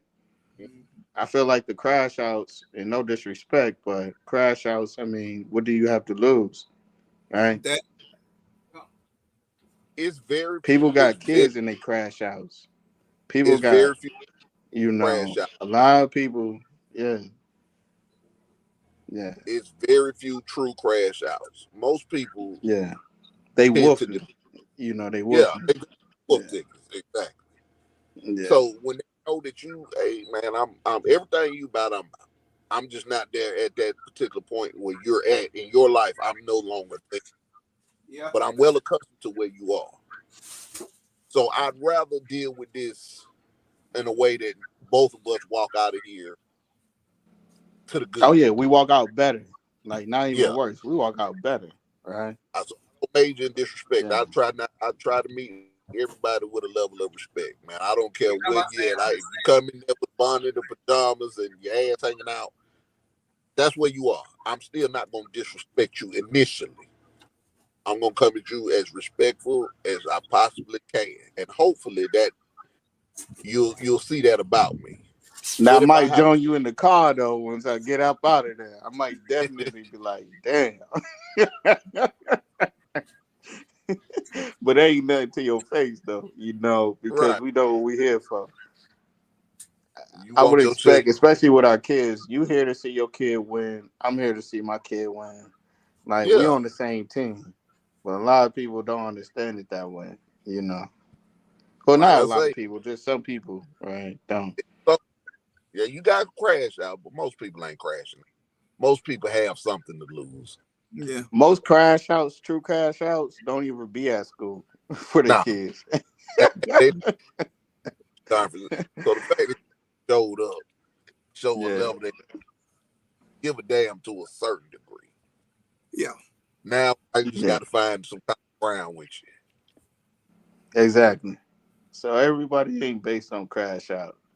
And I'm No. always leery of the people that, you know, they got stuff going on, but they the most respectful, because you never know what they're gonna be capable of after that. When they Mm-hmm. exhaust all their options, you never know.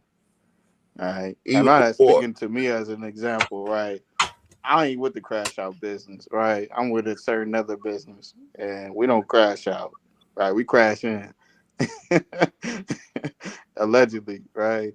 Because it's like we crash in to add value. We crash in to just show a different way of life and a way of thinking, and it does work, you know.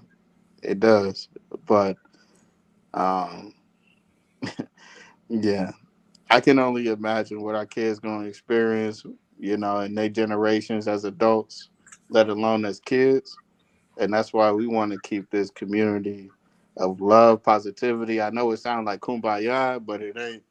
because that stuff wasn't passed down all the way like it should have been for our generations. So like we definitely got to overdo it in order to even almost barely catch up for their generation, because they got a deficiency in that love and support, and positive affirmation. They got a deficiency on that as a whole. And I understand, because you got so many other people telling you what you should be, because you got access to that good old social media and that internet, and what people take from that internet in real life, like you see it. So I know it's a tall order. You feel me? It's But kind of it is what it is. You got to protect yours and your own and raise them the right way, and then raise them in a way to influence others and still have discernment, which is the only goal.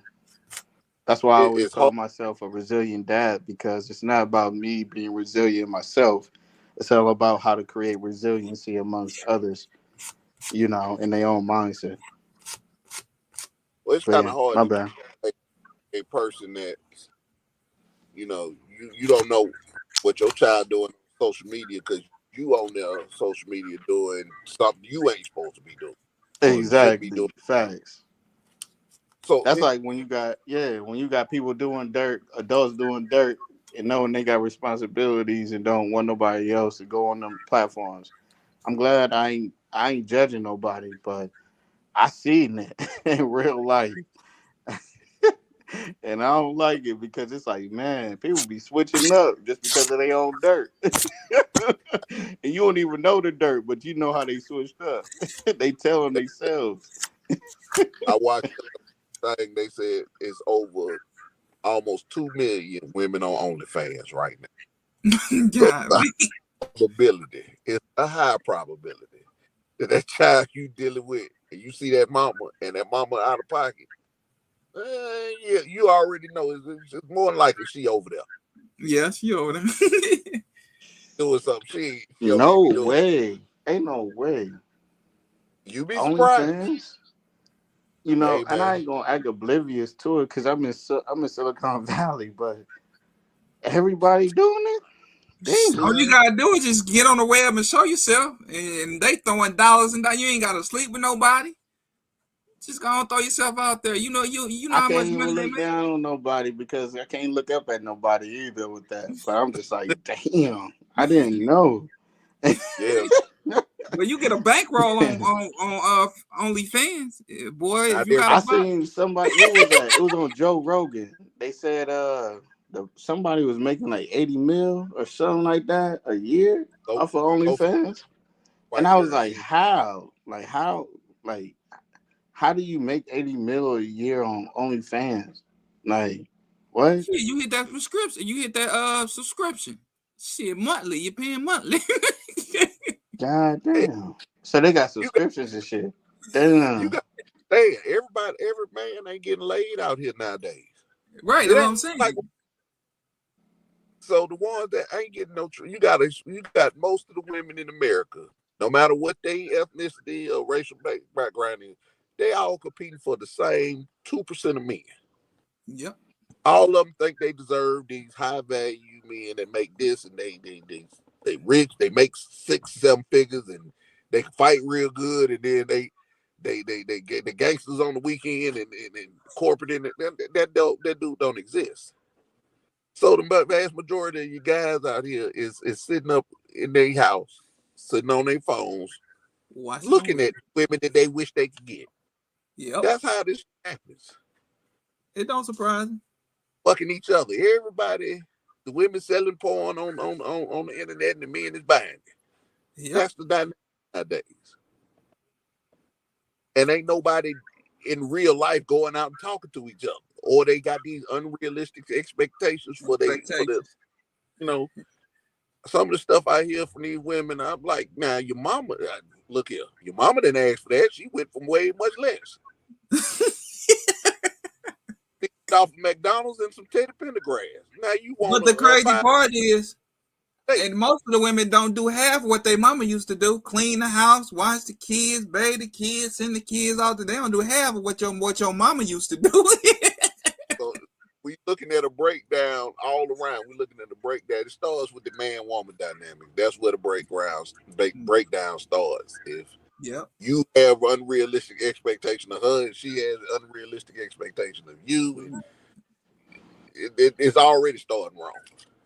Oh yeah. And my thing is with that stuff too, like it's always, I mean, you both are two different human beings and you always gotta focus. Everybody say the perfect thing. The perfect thing is built, right? It isn't born itself. It's always built over time. And exactly. So when I think about that stuff, I'm just like curious to know, like, damn, people really believe that? Like, you just gonna get a wish on a star and it's gonna be, that's the only work you gotta put in? Like, man, come on, man. My parents are still together and they went in old relationships, you know what I mean? You'd be surprised, bro. You'd be surprised that most of them don't know what a successful. Most of them have no frame of reference of what a successful relationship looks like. Marriage is, yeah. You have women.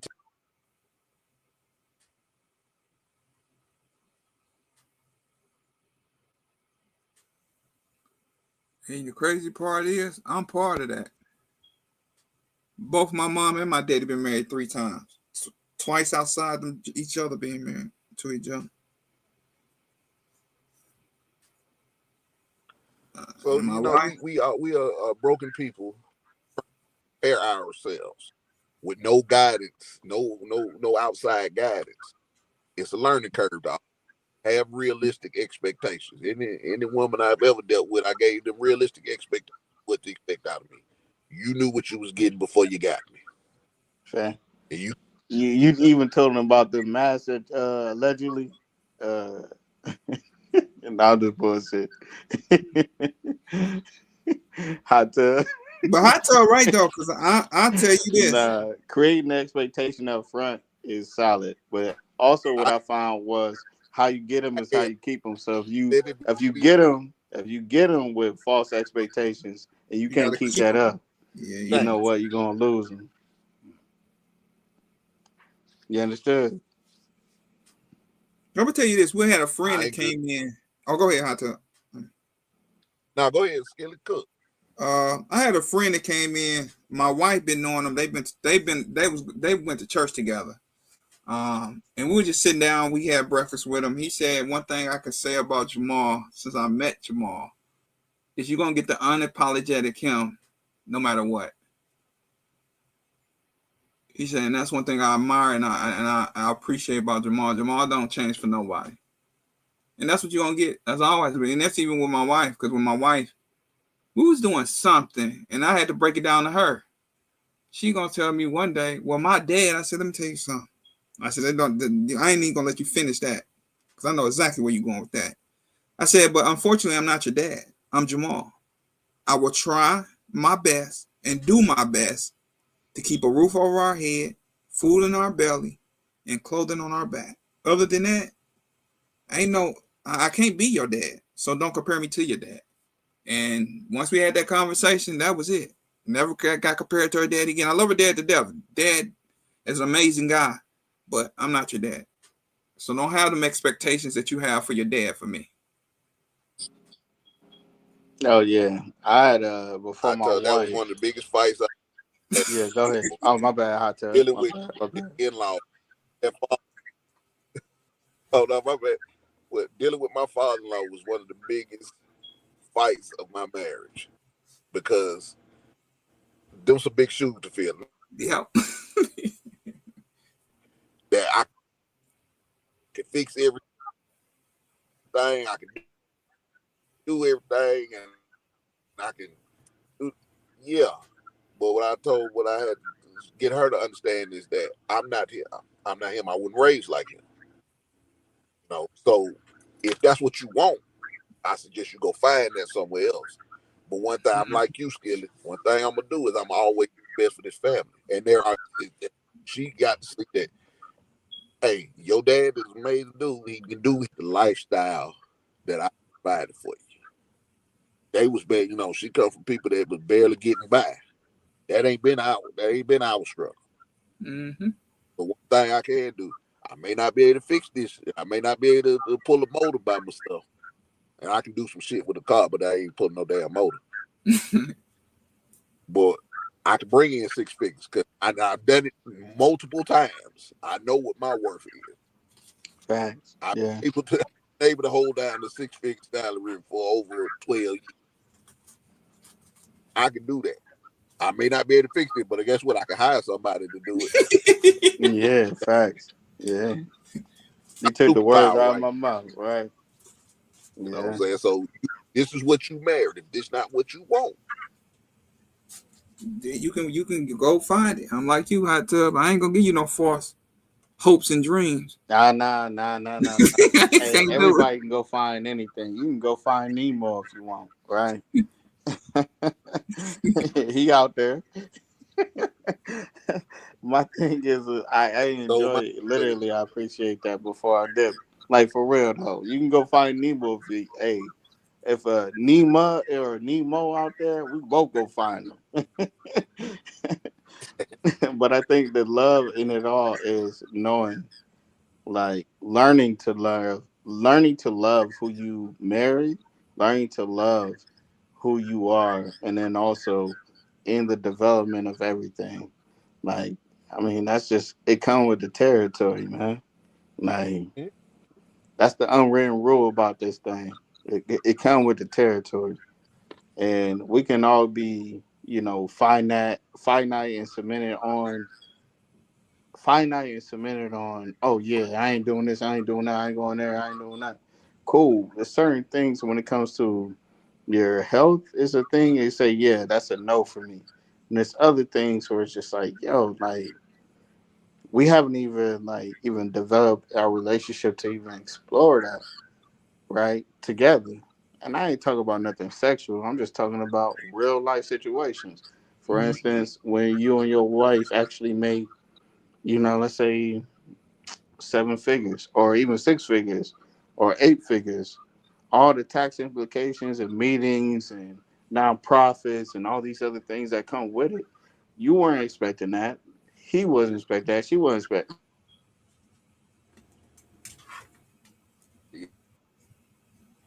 it to, or at least be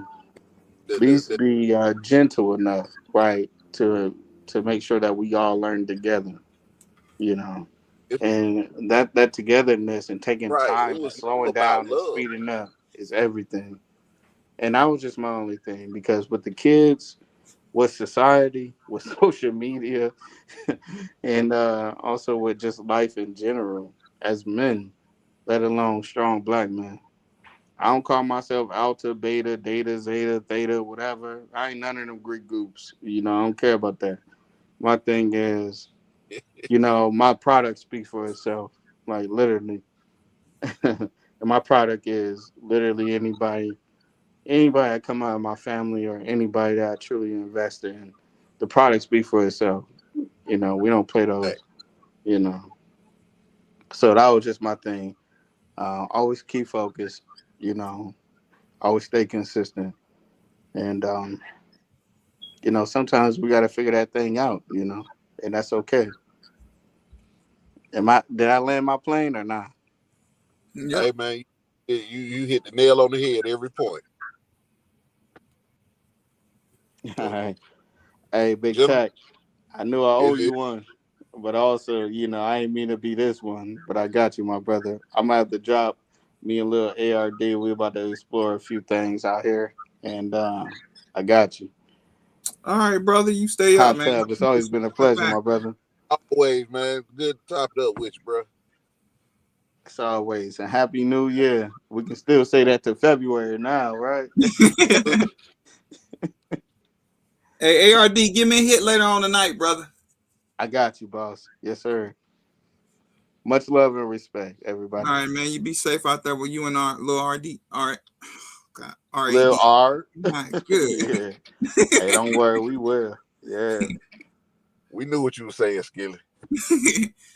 But yeah, I had to have that conversation, that heart-to-heart conversation with my wife, and I love her dad to death. Her dad to do anything for me, you know what I'm saying? But I just had to let her know, despite that's your dad, And your dad is going to do everything he can and will do for you. And that's just like my daughter. I'm going to do everything I can and will for her. But at the same time, don't put them expectations on me that you have of your father. But I'm going to do the best I can. I tell you like this, Skilly. It didn't hit me until I'm going through it now with my youngest daughter. She got a young man she's engaged to right now. I don't too much care for him. But me being in that situation now, I understand what my father thought. Yeah. I do understand. And I even had to call and tell her, I said, I get it now, Bob. I get it. I still don't agree with the way you went about a lot of them things. But now I'm in a situation, I do understand you want what's best for your daughter. Mm-hmm. But I encourage young men, this is for our young men, whoever listening live or on playback, as a young man, if you in that situation with potential father-in-laws or whatnot, you go to him and tell him, look, we both want the best. We want the same thing. We want what's best for your daughter. And I'm telling you, as a man to man, I am the best thing for your daughter. And you tell him that you stand on that. Mm-hmm. Now, whether he sees it or not, you let him know. I would love to have your blessings, but I don't need them. Because understand that when she comes one with me, this is my wife. This is no longer a daughter. Right, wrong, and indifferent. I am the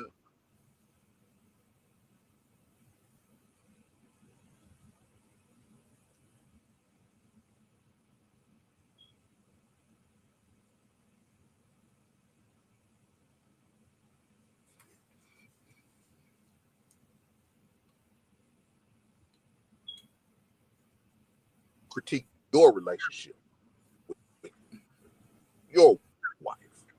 Mm-hmm. So don't critique mine. And as long as you go to him with respectfully in that tone and let him know that, hey man, what I'm working for the best, we both work for the best interest of your daughter. He should respect it. And if he don't, fuck him. Yeah. I would love to have your approval, but I don't need it. Right. She made a choice. She chose me, whether you like it or not. And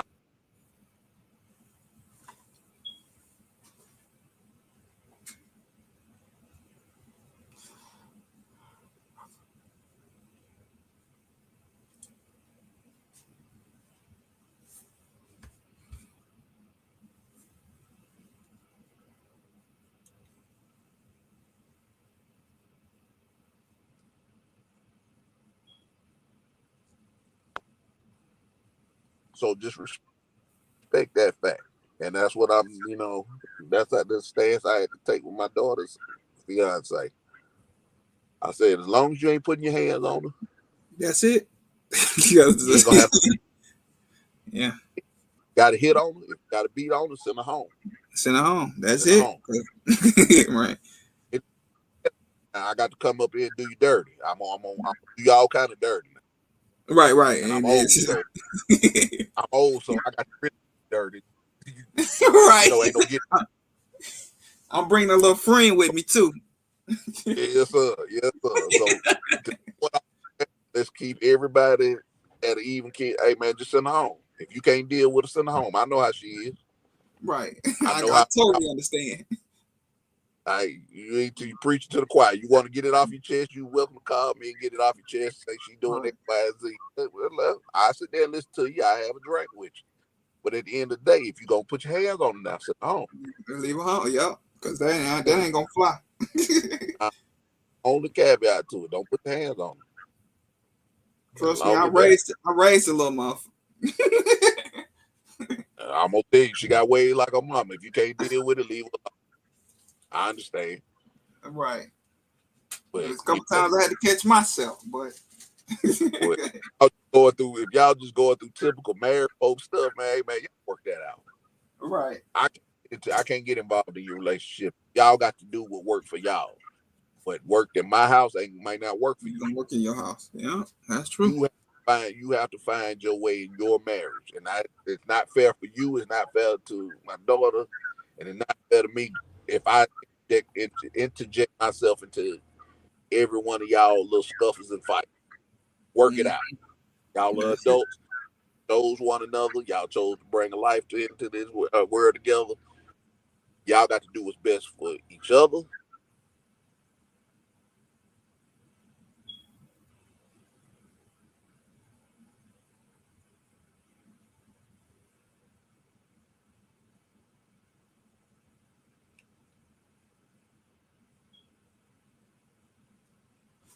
So that's just how I operate, bro. There's a lot of people may be different. I respect that. But Skilly, I'm gonna jump on out, bro. I got to bust a move real quick. All right, brother. With y'all. Any other, every time I enjoy you, I love when you come on, brother. You always have good points and good discussions, man. So I appreciate you every single time taking your time out to listen to your boy. Hey, man. And don't let it be no more long breaks like you just took, man. We need y'all to consider. I thought nobody would never mention that. You say you off on Sunday now, ain't no excuse, bro. Yeah. Oh, I said that. Yes, you did. Dang. Bro, I listen to you now. Some things you ain't supposed to listen to, though. Hey, man, it's 2025. I want to see the channel grow, bro. And I got you, man. I appreciate you. Only way you gonna grow is you put out that content, man. You got lightning in the bottle, bro. You just gotta let it go now. That's true. That's true. I agree. Well, I'm about to get off this thing too, y'all, man. I appreciate every single body that came through. ARD, a resilient dad, man, as always. Great pointers. My main man, Hot Tub Tony. And man, y'all be safe. Take care of one another. And man, get your kids in line. If they can't get in line, leave their ass at home. There you go. All right, Skilly. I'll holler at y'all. All right, man. All right, everybody, man. I'm up out of here, man. Thank everybody for coming through, kicking it with the kid.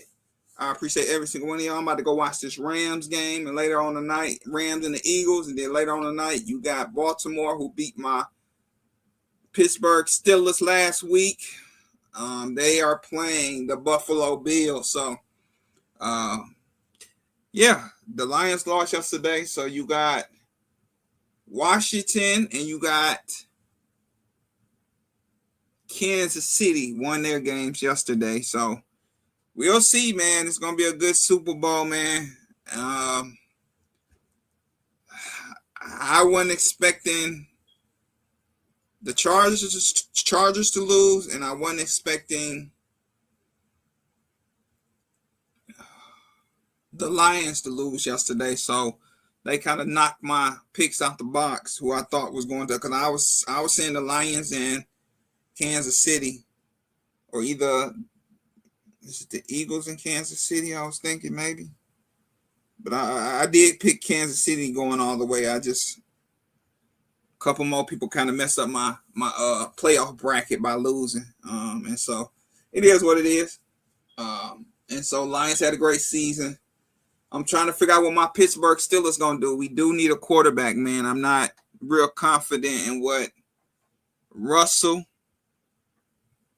I don't know, man. Mr. Bull, they came out kind of flat yesterday. They defense. One thing I can say about the Lions, when Goff is having an off game, usually their defense, like when he threw the 5 interceptions earlier this year, and Detroit Lions was still able to win that game. But their defense, I don't know what was going on with their defense. And then that trickery play with Williams, he basically threw them a gift wrapped in pig skin. So I don't know, man. The Lions weren't playing like the Lions yesterday. That's all I can say. And they couldn't stop a nosebleed yesterday to save their life. And so Washington, they came out to play. Shout out to that rookie, Daniels. He's a beast, man. Washington definitely has themselves a franchise quarterback. Keep him surrounded with some key players. His wide receiver, Freddie, Scary Thomas or Scary Freddie or something. He was a beast yesterday. And so, man, Washington, hey, don't sleep on them next year. Cause that rookie, that Daniels, that quarterback, they definitely got them a franchise quarterback in him, man. For him to be a rookie and come in Detroit and the way he played yesterday, no turnovers. I mean, he pretty much outplayed Goff yesterday, and man, well, I wasn't expecting that. I thought it was gonna be a real good shootout. Man, they end up tearing the Lions. That defense what it wasn't what it was supposed to be. So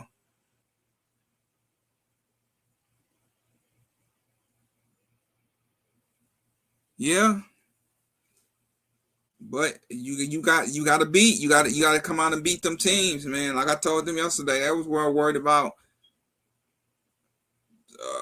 Goff. But I said, man, if your defense can't stop, you was already down 10 points going into the half, and they defense just won their defense. So it is what it is, man.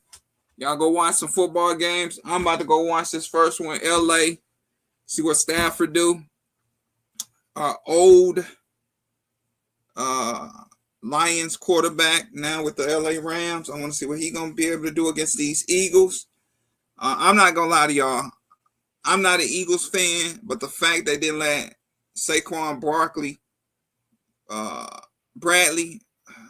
beat the NFL all-time rushing record for a season, I want the Eagles to win the Super Bowl just because they kind of screwed him in getting that record. And so I'm not an Eagles fan, but just for that purposes only as a football fan, the fact that they didn't let him break that all-time rushing leader, season leader record, I really want Saquon Barkley to get the Super Bowl because he decided to sacrifice his yards for the better good of the team, quote unquote. But anyways, I'm rooting for the Eagles to win the Super Bowl just because of that principle.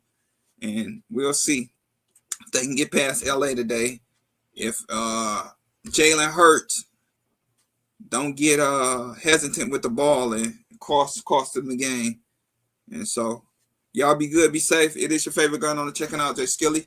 May God bless each and every one and continue to take care of one another. Peace.